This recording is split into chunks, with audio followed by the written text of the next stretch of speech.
Actually, it's just your cheese. I said, who's doing that? All right, y'all. Give praise, esteem, and honor to the living Elohim in the name of Yahushua HaMashiach this day. We pick this up in John chapter 5, verse 39. Search the scriptures, for in them you think you have eternal life, and there they which testified me. And you would not come to me that you might have life. I receive not honor from men, but I know you, that you have not the love of Elohim in you. I come in my Abba name, you receive me not. If another shall come in his own name, him you will receive. How can you believe which receive honor one from another, and not the honor that comes from Elohim only?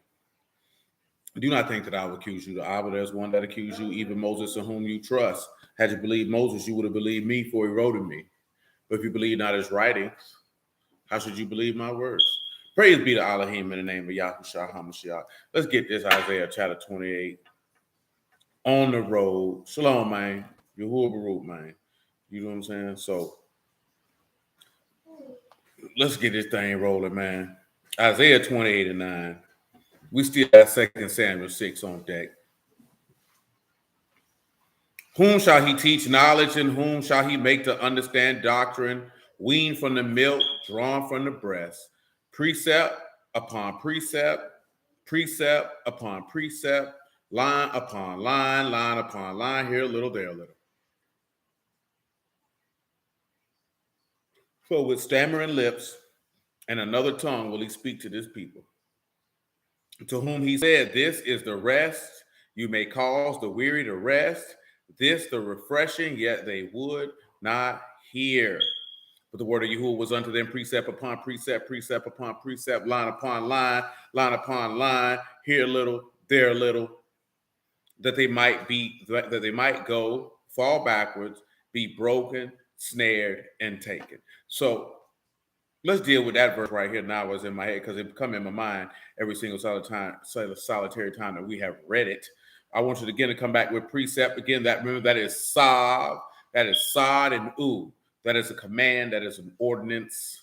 You've been secured to the way of Elohim by simply understanding those precepts, line upon line. Of course, we talked about it already. That is kav. That is a measuring line. That is kuf and u, the securing of light. But then it said that they might go, fall backwards, be broken, snared, and taken. Let's go ahead and get that out of the way real quick. Like John chapter 18.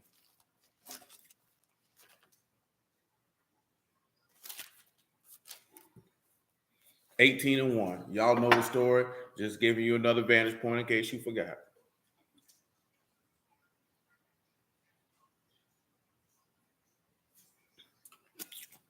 Remember the key point in Isaiah 28 and 9 is who will he cause to understand doctrine?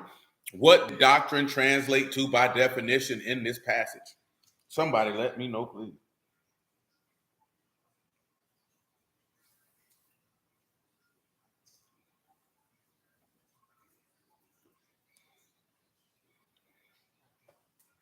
Oh, everybody don't rush at one time, man. I ain't even realized that. That's a classic Cooperstown. Well, y'all don't remember what it means? I got time. I got time. Did you know I had this exact hat in high school?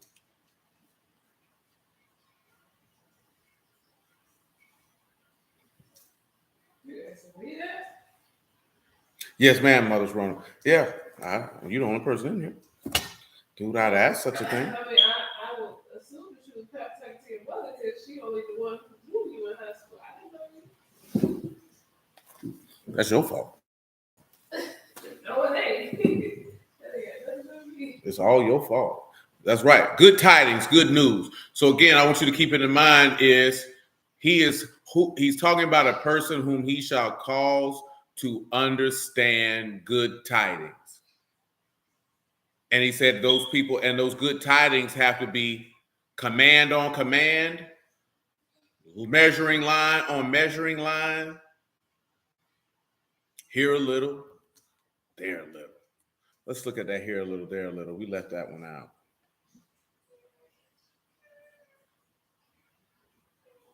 We'll just look at a little. And of course, you know that is a quantity that is Zayar, Zayin, Ayin, and Raj is what you have there. Or actually just the Raj. The Zayin, Ayin, and Raj. You know what I'm talking about? So you have experienced the gathering or the harvest, or maybe even experienced the cutting or the crucifying or the hanging of the head. You know what I'm talking about? But nevertheless, John chapter 18 and verse 1. When Yahushua had spoken these words, he went forth with his disciples over the brook of Cedron, where was a garden, into which he entered and his disciples. Judas also, which betrayed him, knew the place, for Yahushua oft times resorted thither with his disciples. Judas, then having received a band and officers from the chief priests and Pharisees, come thither with lanterns, torches, and weapons. Yahushua, therefore, knowing all things that should come upon him, whom seek you? They answered him, Yahushua Nazareth. Yahushua said unto them, I am. Judas also, who betrayed him, stood with him. As he stood, he said unto them, I am. They went backwards and fell to the ground. Then asked he them again, whom seek you? He said, Yahushua Nazareth. And Yahushua, I have told you that I am. If you therefore you seek me, let these go their way. Or again, what are you looking at? They're falling backwards. Let's look at falling backwards. And let's see what we can derive with a little bit of understanding. When you look at fall, you have kasal. This is the stumble, to stagger, to totter.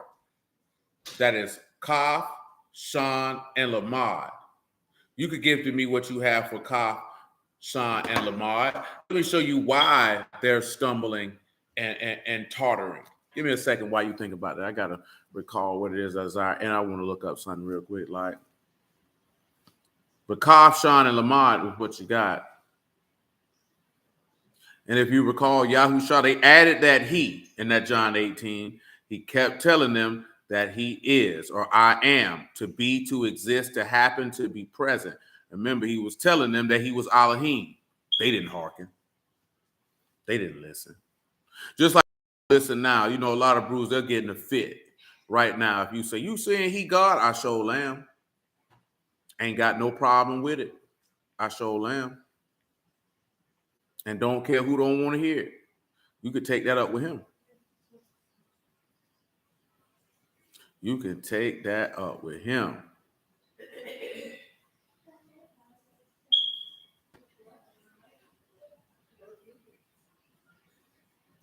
Come on, grab your Job. I see what you got paired to the subduing of the shepherd. Come over here and get your Job 15. So I'm going to get your Job 15.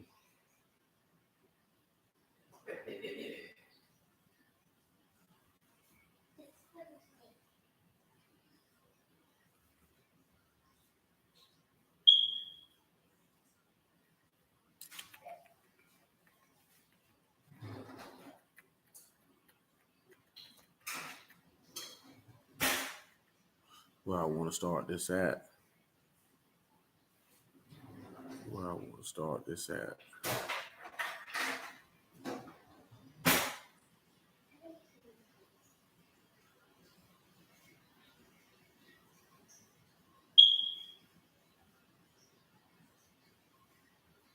I don't want to start at verse 1. Just know that this is Job homeboy talking.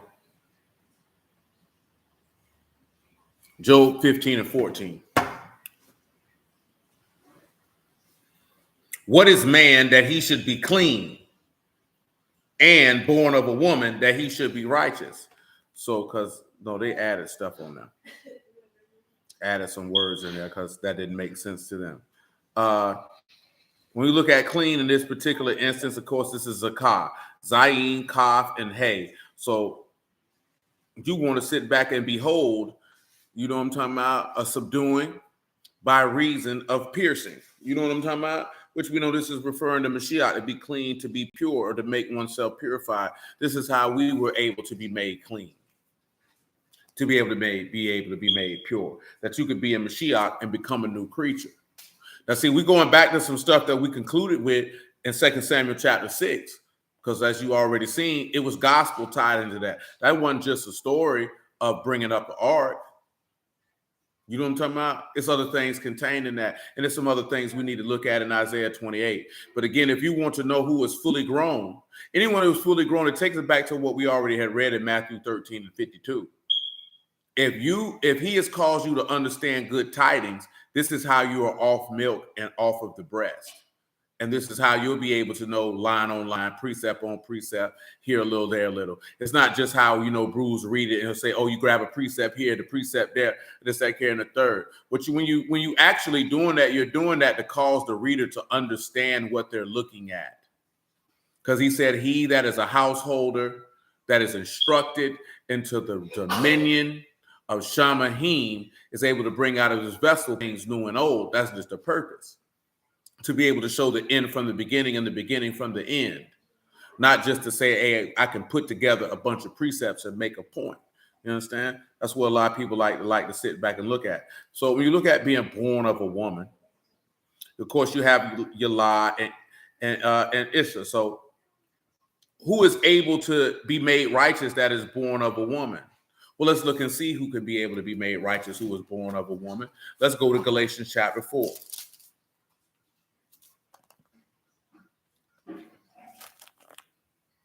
We could pick it up at verse 21. Because we know that he that is born of a natural woman cannot be made clean. That's why he must be born again.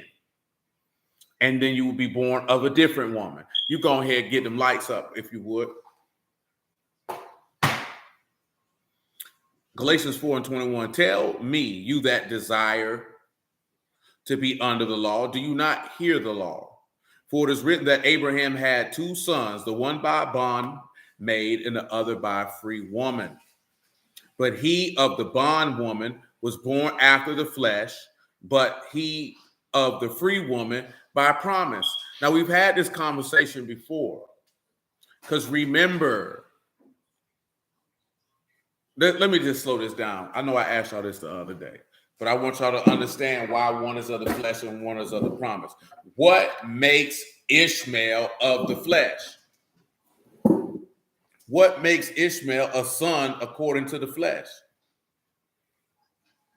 I just want to see what answers y'all proffer for this particular matter. What makes Ishmael a son after the flesh?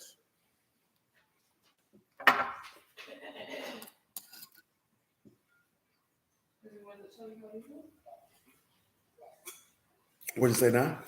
I said because he wasn't chosen by his Lord. I will allow it. Or his brother wasn't chosen by his Lord. I will allow it. That's what Civic just said. He wasn't married to Hagar. But that's not the number one reason. Johnny say not by product of faith. I'll allow it, but that ain't the number one reason. What makes the Ishmael of the flesh? It says here that Abraham two sons, one of a bondmaid and one by a free woman. Because he was the first that considered to be like the first Adam. Not Ishmael.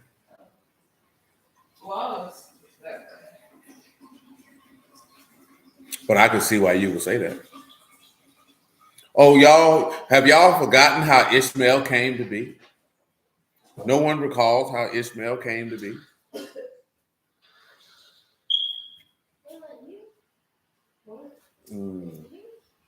That means we're going to have to go read that because it looks like don't nobody know how Ishmael came to be. Let's go look in Genesis chapter 17. Shalom, good sir.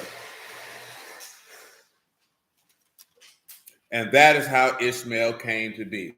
Because Sarah gave Hagar to Abraham because of her level of impatience. But now we have to go look at it.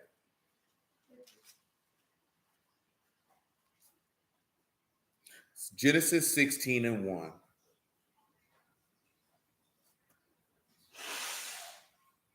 Genesis 16 and 1. Now Sarah, Abram's wife, bare him no children. She had a handmaid, an Egyptian, whose name Hagar. Sarah said unto Abraham, behold now, Yahuwah have restrained me from bearing. I pray you go into my maid, that it may be that I may obtain children by her. And Abraham hearkened unto the voice of Sarah. Now, let me ask y'all this here, gentlemen. What was Abraham's mistake in hearkening to the voice of Sarah at this particular time? This should be an easy one for you. Why should not have Abraham hearkened unto the voice of Sarah at this time? I guess we can talk about some stuff with Ishmael because we ain't looked at it in a long time.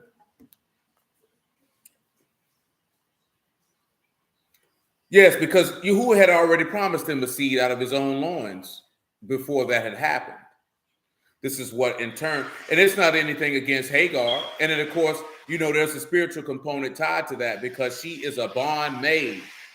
So she is considered to be symbolic of sin. We talked about this for years with John chapter 8. He that commits sin is the servant of sin, and the servant does not abide in the house forever. Let's take a look. Hold on. Let me make sure I got what I need.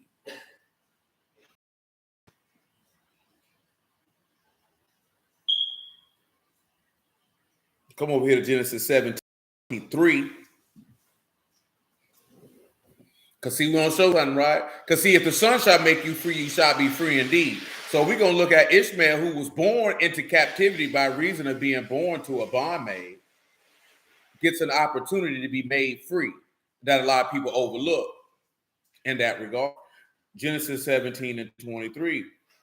And Abraham took Ishmael his son and all that were born in his house and all that were bought with his money. See, pause, you haven't been bought with silver and gold from your vain conduct of your fathers, but by the precious blood of the Lamb. We just talked about that. What I wore last week, you sold yourselves for nothing and you'll be redeemed without money. See, I was telling my man this here earlier today, right? And this is what this come down to when it comes to a lot of different things. A lot of people don't understand the word. They don't seek to understand the word. They have no idea what this man is talking about. So therefore, this man has purchased you. He has redeemed you. There's things that he requires of you. See, I was telling a lady this, and this lady couldn't just understand this point. And the reason why she couldn't understand this point, because they were mocking the dude about his wife saying that he had never had an orgasm. I say, but that wasn't the point. This is what the point that most people overlook because they don't pay attention. They were just focusing on, she said she never had an orgasm, instead of her saying that he lived his life to please her. You know what I'm talking about? And he did not retract. He did not rebuff, rebuke, or have anything to say about that. So when you have into this thought process, what we were trying to explain to some of these women is the problem that most men have is that you live your entire life to please a woman. And you don't live your life to please the person who you ought to be living to please, and that is your Elohim.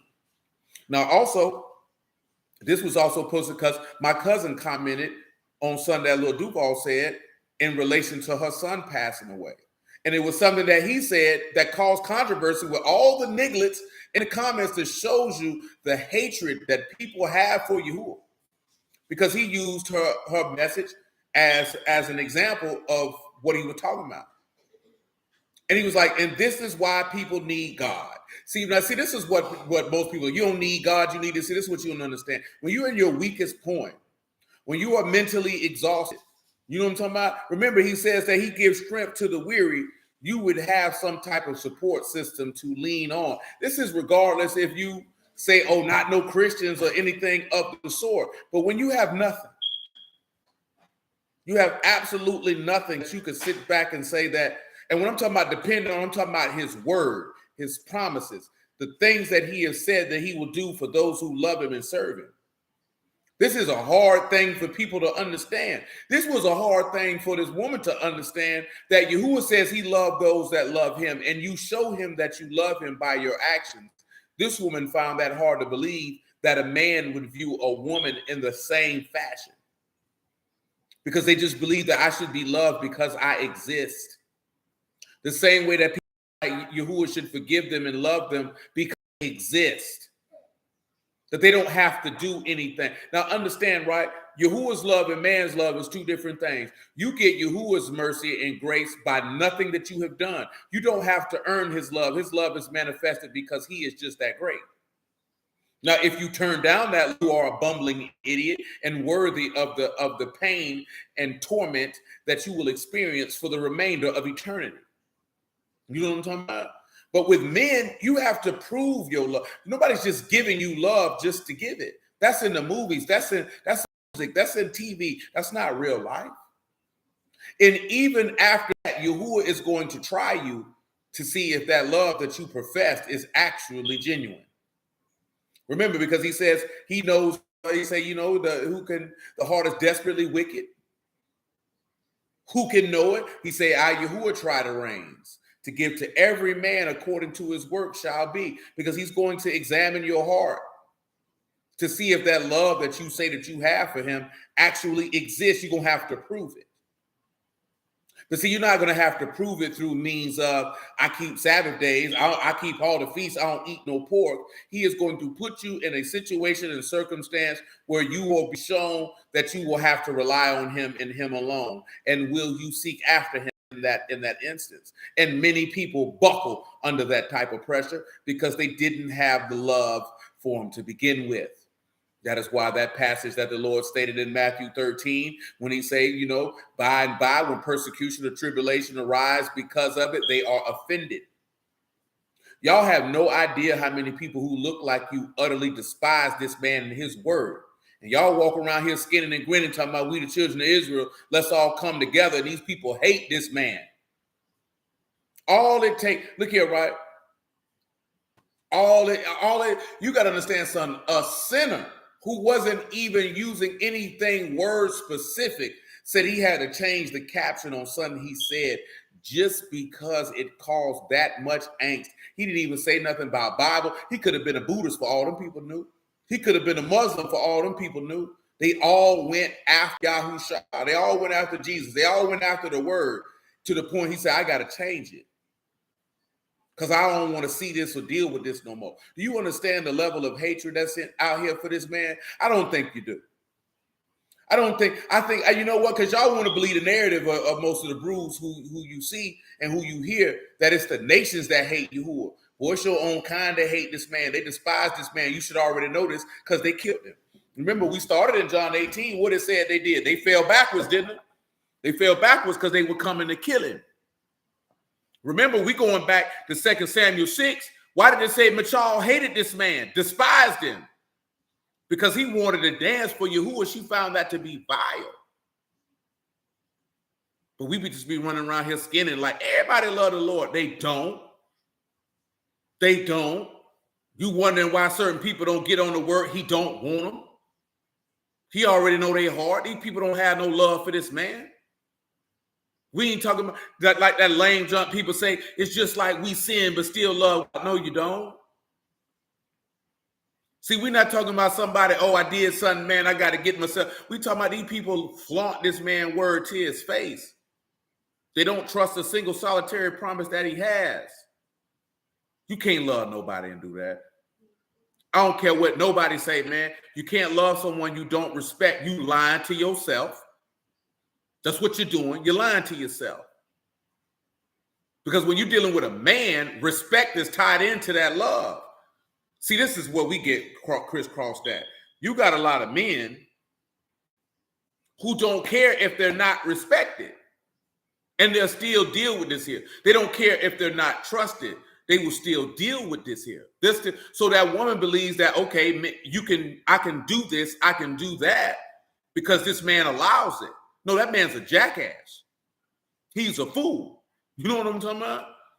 When I say a fool, not that he's foolish in regard that he's dumb, but he lying to himself. You know what I'm talking about? No, they ain't missing out on nothing. You know what I'm talking about? They getting exactly what they supposed to get. You know what I'm talking about? Which is nothing. Which is unfortunate.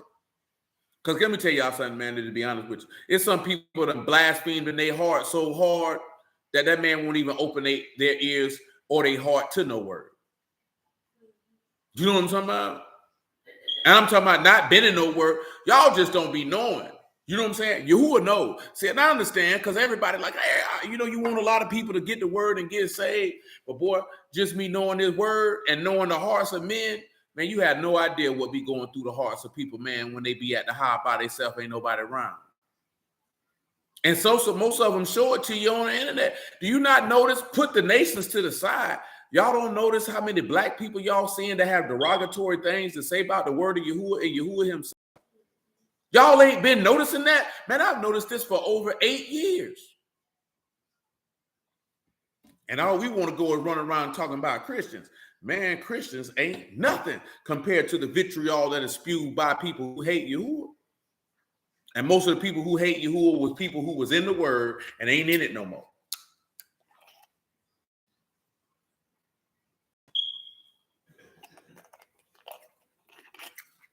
Back 17, we still got 2 Samuel chapter 6, Job 15, John 18, Isaiah 28.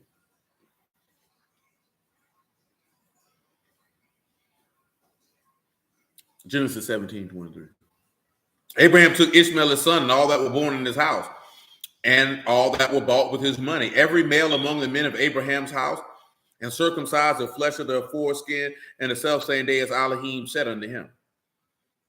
Abraham was 99 years old when he was circumcised in the flesh of his foreskin. And that goes to the point that Paul referenced when you see that in Galatians 3 and all this other stuff. Abraham was determined faithful for a good long time before he circumcised himself. You got Bruce who still be running around here chastising people about circumcising themselves. Now, I ain't going to tell nobody not to circumcise themselves, but you got to be a fool if you think this man concerned with that. He said it's perpetual. All right, bro, it's perpetual, brother. Your penis circumcised, but your heart's not. Then you missing the point that the man who you supposed to be patterning your faith after was faithful to Yahuwah, and Yahuwah determined him to be righteous, and the man was uncircumcised in his flesh the entire time, but he was circumcised in his heart, though. That's how we can sit back and say we know that Abraham was a Yahudim, not a Yahudim according to the flesh, but a Yahudim because he was circumcised in heart, and his esteem was in Elohim. But that's too much for most Brews to understand. Like, you know how we'd had this conversation before. You know how dumb you got to be to argue, what tribe was Adam? They go, what? Okay, you want to? I'll ask y'all this here. What tribe was Adam? I think we had this conversation. Didn't we have this conversation? What tribe was Adam? I'll roll the dice. Let me see what y'all got to say. What tribe was Adam?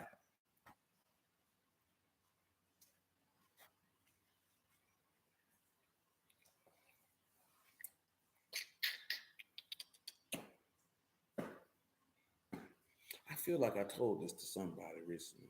Or maybe I'm old and I just don't know. Yeah.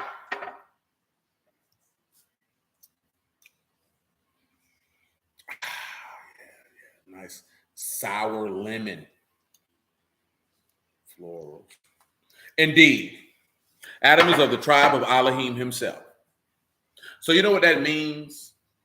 That is why they're called the sons of God in Genesis chapter 6. And dudes be thinking that that's dealing with some giants and some demons. You know what I'm talking about? That's how simple people live. This is what he mean by who he will cause to understand doctrine or understand good tidings. When you understand good tidings, you know full and well them sons of God ain't no doggone demons, boy. You can't be no unclean spirit and be a son of God at the same time. You understand how foolish that is? Oh, that was the angels that were kicked out of heaven. Well, they couldn't have been sons of God if they were kicked out of heaven, son. That means they was a rebel. You can't be a son and rebel. Man, look here. That video I put in the chat that Charleston White said, though, and I feel everything he said, but he ain't said no lie because I done told you this before. I can't have a son and my son be a sodomite. I don't have a son. You know what I'm talking about? I don't care if he's biologically my son. Slow, man, I ain't got no son. This boy is a Peter Puffer. He ain't no son of mine. He does not, but do you not understand this here? Case in point. Abraham. How many sons does the book say he had? In relation to when Elohim speak to him. What'd you say?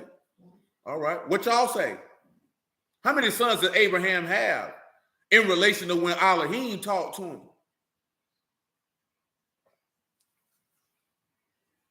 That's it. Yahuwah don't recognize Ishmael as no son, but is he Abraham's son? He don't recognize him. I can't speak on that. I ain't never read it, so. Oh, I mean that's a whole nother thing. That'll take us off topic. You talking about the book of Enoch? Because we wouldn't know the book of Enoch that we got now is the actual book of Enoch that Jude is referencing. What you said you looked up and seen the apocrypha? What? My mind bad. I don't remember. Oh, the actual word apocrypha means could be true, could be false. You know what I'm talking about? So, and I told y'all that before. There's stuff in those books that don't line up. You know what I'm saying? So I don't really fool with them. I don't castigate people who do. I'm just unconcerned. But when it comes down to Abraham, he only had one son as far as Yahuwah is concerned. Yahuwah does not recognize Hagar's son. Yahuwah does not recognize Keturah's sons as being Abraham's sons. You know what I'm talking about? See, guess what? Those who are of the flesh, they're Abraham's son. But as far as Yahuwah is concerned, he ain't got but one. And that's the one I told him I was going to give him. I don't care about the rest of them. And that is pointing to you again about being born of the flesh and being born of the Ruach. And again, what Paul meant when he said all Yasharal is not of Yasharal, even though he was referring to Jacob and Esau. He says it's not the children of the flesh who are counted the seed. Again, the seed is the word. The word of Elohim in and of itself is a promise. It is a promise of life. You know what I'm talking about? That's why the seed, it always talking about the promised seed, because life is in the seed. I keep telling y'all that there's no life in a woman's womb. There's no life in that. There's no life in the ground. Some of you brothers know, y'all don't deal with agriculture. Ain't no life in the ground. The life doesn't happen till you put the seed in the ground. The ground itself don't sprout up and produce no crops. You know what I'm talking about? That's why any man who walk around here and say the black woman is a god and the creator of all things is a jackass fool. Because her life, we keep talking about this here, her womb ends up drying up over time. As a man, you're showing forth that you're made in the image of Elohim because life flows through you until the day that you expire. You have the ability to create a life every day of your life once your sperm begins to produce. Once that word begins to produce, and it's the same thing you can see with Yahusha. Can y'all see how that would line up with Yahusha? When he was 12 years old, you would sit back and look at that as he entered the time of manhood or puberty, because now he has the ability to produce life. You know what I'm talking about? Because he has the ability to dispense word. And he has the ability to do it until the day that he died. Then he did it in the grave, and he did it when he came up out of the grave. See, I mention this here because this is not to demean or put down no woman, but as a man, you can't always continually put yourself in a submissive, subservient position outside of the dominion and rule that Yahuwah has given you. He's given you that rule for a reason.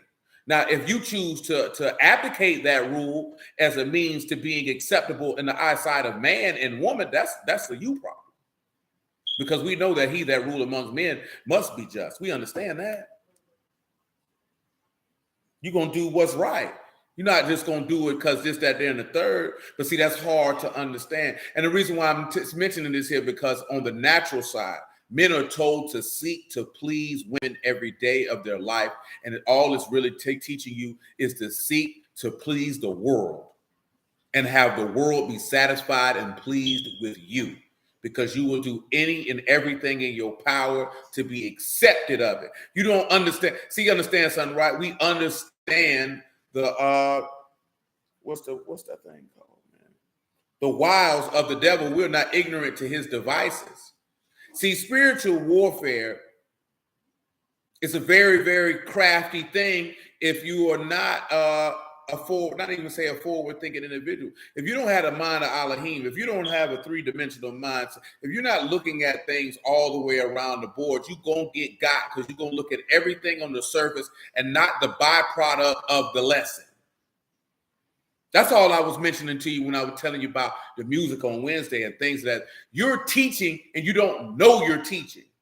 Because no one has actually, you haven't been sat down by a man who had that type of dexterity in mind to explain to you that you're instructing even when you think you're not, and that you can be instructing damnable heresies in ways to people and not even realize that that's what you're doing. You understand? Now the adversary, he know what he doing, and we be around here skinning and grinning like it's a game. This man know what he doing. I done told you, man, it's a war for souls out here, man, and he is hunting. The book tell you that he walked through the earth as a roaring lion, seeking to whom he may devour. And we walk around here thinking it's a game, and this man swallowing up souls whole. Genesis chapter 17, verse 25. Ishmael, his son, 13 years old, when he was circumcised in the flesh of his foreskin. And the self-same day, Abraham was circumcised, and Ishmael his son. All the men of his house, born in the house, bought with money of the stranger, were circumcised with him. So now let's get to 21. I think that's 21 when he put her out. Yeah, it is. It is. Genesis chapter 21, verse 8. It's a lot of things we can see in the text, man. It'd be a hard thing to swallow. You know what I'm talking about? But I'm sitting here telling you, man, you got to see the games that the serpent play, because they playing out here, man, and they hunt for your soul. And I keep telling you, if Satan's like, I can't get you, he'll take your children. You know what I'm talking about? Because he know your children don't have the spiritual dexterity unless you have given it to them to fight off his influence. I've been telling y'all that for years. I'm telling you the influence of the world is strong. It's strong. A child doesn't know what it means to discipline and refuse something that seems so appealing. They're going to feel like they're missing out on something when they ain't missing out on nothing, because it ain't nothing out here. You know what I'm talking about? Truth be told, if we want to deal with it as it is, ain't nothing out here. That junk ain't worth nothing. You know what I'm talking about? And you got to think about them, man, because you got to guard and protect their soul until they strong enough to guard and protect their own. See, that's the purpose of what the body is supposed to be a representative of, as far as getting the milk. See, the mother protects the child and feeds the child until the child can stand and no longer leads to nurse upon her breast. You know what I'm talking about? That's what it means when you're looking at it full age. Because all you women know, when that baby's a baby and you nursing that baby stick close to the mother. Very, very close. You know what I'm talking about? Can seem to get a little nervous if they sense that her presence has departed from her.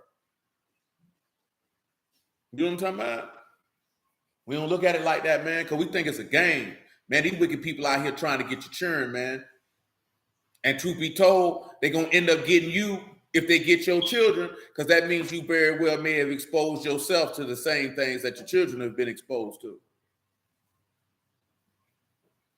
We can't be walking around here and acting like it's not a game, man. It's not a game, man. They out here for souls, man. It's not just entertainment. It's just not people through a TV screen. These people out for souls. You know what I'm talking about? They out to pollute. These people don't regard anything that is kadosh, nothing that is sanctified. Absolutely nothing. They don't care. And when I'm talking about the hunt for soul, it's not just the entertainment in and of itself. It's the mindsets that they're trying to impart. I told you that's what witchcraft is. It's the ability to influence. That's what casting spells is. It's to influence you to think in the way that they desire for you to think, and they desire for you to rebel against the living Elohim. Yahuwah of hosts is his name. That's what they desire. Genesis 21:8. The child grew and was weaned. Abraham made a great feast the day that Isaac was weaned. You understand? See, of course, when you look at this here, you know, that's dealing with a good little bit of a Pentecost right there. We're looking at weaned And what we have here, of course, you remember that's Gamal, Meme, and Lamad. You know, to wean a child, to be weaned. Because now if you're weaned, you are of full age. You have no more need for milk. That's why whom shall he cause to understand good tidings, but those that are weaned. Sarah saw the son of Hagar, the Egyptian, which she had born unto Abraham, mocking. Why do you think that you would see Isaac being weaned, and now all of a sudden Ishmael is mocking? Well, let's come back to Galatians chapter 4 so you can see. Galatians 4 and 22, one more time. Amen. For it is written that Abraham had two sons, the one by a bondmaid, the other by a free woman. He of the bondwoman was born after the flesh, he of the free woman by promise, which things are allegory, for these are the two covenants, the one from the Mount Sinai, which